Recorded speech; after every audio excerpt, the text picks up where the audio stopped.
Hello, and welcome to the Debt Trap. This is the story of how student loans went from a benign means to an end to a national catastrophe. I'm Justin Fuller. Like many of you, I too am a college student. And like many of you, I have personally seen the great doubt and despair that the student loan crisis has caused myself and those I care about. So what is it that we'll be doing in this video? Well, first, I'll be giving you an introduction of just what it is that the debt trap is.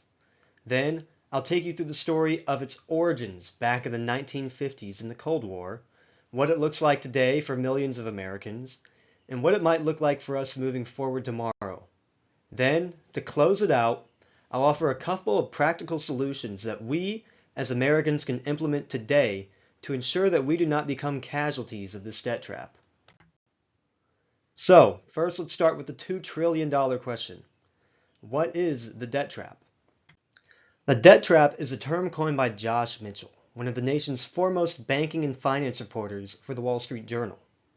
It's also the title of his 2021 book, which was published as a culmination of his years of work in the field covering student debt, and illustrates how the student loan giant created by universities and the government has come to ensnare millions of Americans like ourselves. The modern debt trap begins with this man pictured here, Lyndon Johnson, who helped reimagine the role of higher education in American life.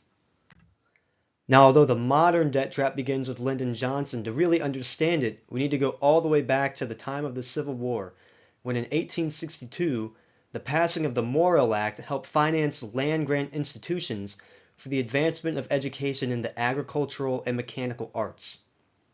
Then, up until the 1950s, things remained largely the same until President Eisenhower, at the behest of Johnson, put into law the National Defense Education Act, creating the National Defense Student Loan Program to provide funding for more Americans to go to college.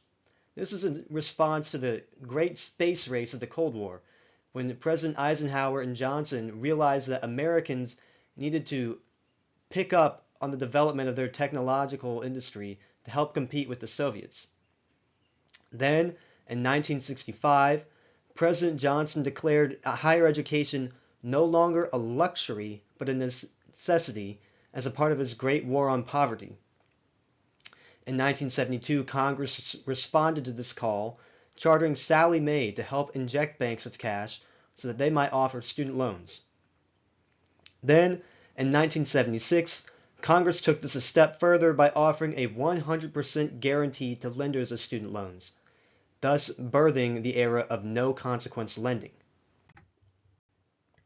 Now, where we are now in the debt trap really falls on this man pictured here, Al Lord, the charismatic CEO of Sallie Mae during the 1980s, who helped take student loan lending to its greatest heights yet. By the 1980s, colleges had begun raising tuition to help hire new staff and upgrade their existing facilities to help attract new students. By 1989, 23 universities were engaging in selective pricing, much like airlines do to passengers today. This is because they knew that they could charge whatever they wanted to students, and students would be able to make it up with the help of student loans. Then, in 2008, during the Great Recession, in order to remain solvent, many state governments shifted the burden of tuition funding from the government to the students. Much of what made up this gap was student loans.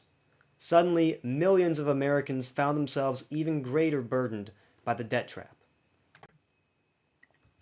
Where the debt trap is going tomorrow is characterized much by government attempts to solve the crisis at a macro level. In 2014, the Department of Education opted to remove the most restrictive underwriting rules for prospective borrowers, making it easier for borrowers to take out and obtain a student loan. Now, many of us have heard about President Biden's new measure to attempt to forgive student debt up to $20,000 for qualifying borrowers. But, just as famous as the bill itself, this bill is currently sitting in limbo before the Supreme Court on grounds of violating the separation of powers. So, the bottom line remains. There is currently $2 trillion of student debt out in the air, with the average borrower having $39,000 of debt. And the great question remains, how will we get out? Well, it helps us to realize that even situations like this are not without similar precedent. And so, we can look back in order to look forward. Consider the case of the Gilded Age. Post-Civil War America was dominated by a slew of monopolies controlling the economies. These monopolists possessed the vast political clout alongside the financial resources necessary to lobby for what they wanted. Participation in these monopolies became necessary for participation in American life. For everyday Americans, they had little to no choice but to deal with these monopolies. Now parallel the Gilded Age with the debt trap of our time. Today, higher education funding is dominated by a slew of financial institutions cooperating with the government. These institutions possess vast political clout alongside the financial resources to lobby to get what they want. For many, participation in higher education is necessary for participation in the American corporate world. Just like during the Gilded Age, everyday Americans have little to no choice but to engage with the monopolies controlling the debt trap. So, some things to consider before you sign that loan. First, you have to ask yourself, is a 4-year degree necessary for my career?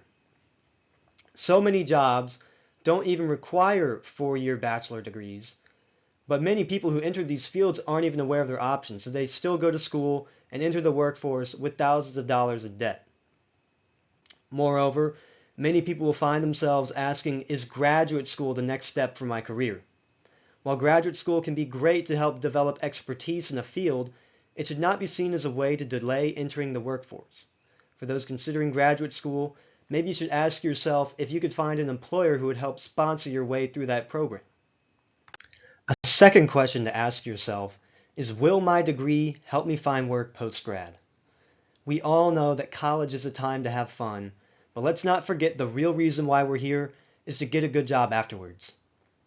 Unfortunately, as this graph shows, not all majors are created equally. An easy way to increase your chance of finding employment postgraduate is to pick a degree program that helps accentuate your skill set and make you a more employable individual going into the workforce. A third question to ask yourself is, what could my loan payment be going towards? Consider the case of investor one. Let's say they went to a cheaper state school where they got a full ride scholarship. They could start saving for their retirement $5,000 a year for 10 years in a row at the age of 25. By the age of 34, they were able to pump the brakes and stop paying into that fund. Now let's say investor two went to a more expensive dream school, or so they thought, and had to pay off their loan until reaching the age of 35, when from that point going forwards for the next 30 years, they paid $5,000 annually into their retirement account. Even though investor two paid into their retirement account for many more years than investor one, due to the laws of compound interest, they remain $170,000 behind investor one by the age of 35. Saving for your retirement personally is ever more crucial in this day and age. Social Security is projected to become insolvent by 2032. And yes, we've all been dealt a bad deck, but it's what we've got to play with. A helpful illustration to demonstrate saving while still paying off debt is that of the seesaw. While you're focusing on paying off your student debt, you still want to take a little bit to pay yourself in the future, accruing extra positive interest. Paid off that debt, you can focus all of that energy now into paying yourself for the future. This is how you grow your financial assets. Now, what can we personally do about the debt trap? These are some everyday solutions for everyday students. First is to assess your payback plan. Find the plan that works for you. Some people go with a 10-year standard plan, which takes whatever amount of loans you have and breaks it up over 10 years to pay it off accordingly. This might result in a higher monthly payment, but it works for some people. Other people might go with an income-driven plan, which is based off of either 10 or 15% of your monthly discretionary income. And yes, this might take a little bit longer to pay off, but it's more convenient for those who either have kids or not as much money to free up to have that target deadline to have their debt paid off by. If you have so much debt you don't know what to do with, consider seeing a debt counselor. The principle is debt destroys wealth. So many people pay the minimum payments, be it on their credit cards or their loans, thinking that that's all they need to do, when really interest is piling up in the shadows, giving them a higher amount to pay in the long term. Secondly, we can get our financial houses in order. Don't let life get in the way of paying off your debt. Organize your finances, have a budget, and stick to it. An interesting piece of legislation to watch is the newly passed Secure Act 2.0. And from this, employers can now match your student loan payment with a contribution to your 401k. This allows you to pay your future self while also paying your student debt. The principle is, don't miss your payments. A third solution to implement is side hustles. Now, it's not sexy, but side hustles do work. Any extra income earned by these side hustles, be it Ubering on free nights or picking up gigs to work on Saturdays, can be put directly into paying off your loans. This frees up your salary to go towards other causes of your choosing. The fourth strategy we can implement today is to plan future savings. Just as airlines tell you to put on your oxygen mask before helping the others around you, parents need to first save for themselves so that they don't become a financial burden for their children in the future. There are many different routes parents can take to save for their retirement, including employer-sponsored plans such as the 401k, or personal plans like IRAs. The key is to keep on saving while paying off debt. Now, once these steps have been taken, then one might be able to begin saving for your children's education through means such as 529 accounts, which allow your investments to grow tax-free to eventually pay off their schooling. Now, facing optimization bias, so many people wait for the right time to save. But as the old adage goes, time in the market beats timing the market. Don't wait until it's too late. Remember, interest can either create or destroy wealth. In summary, student loans were intended to give Americans a competitive advantage back in the Cold War. Now, this great asset of a college education has unfortunately become a great liability for millions through student loan debt. It's time that we come to grips with this reality and take student debt into our own hands to ensure that we do not become casualties of this debt trap. Now, we don't want this video to be where the conversation ends. In fact, we would not be doing our job unless we pointed you in the direction to continue down the path of conquering this debt trap for yourself and those you care about. And so, we want to offer a couple of helpful outside resources you can consult to continue your education. First is the National Student Loan Data System, a government site where you can make a login and track any federal student debt you have. This covers where it was, where it is, and where it's going in regards to you paying it off. Second, you can visit Dave Ramsey, a nationally renowned financial coach who has a website full of materials such as the debt calculator and investment calculator, and these help you get on the path of visualizing a life of financial freedom. Third, you can visit groups like SoFi, a great banking platform who has a plethora of resources designed for college students to help us organize budgets tailored to this state in life.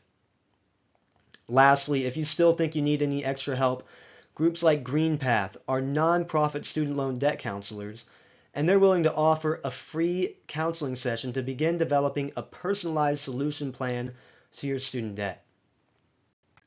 Thank you so much for taking the time to watch this video.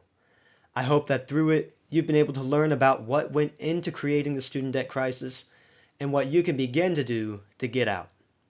Until next time, I'm Justin Fuller, and this is The Debt Trap.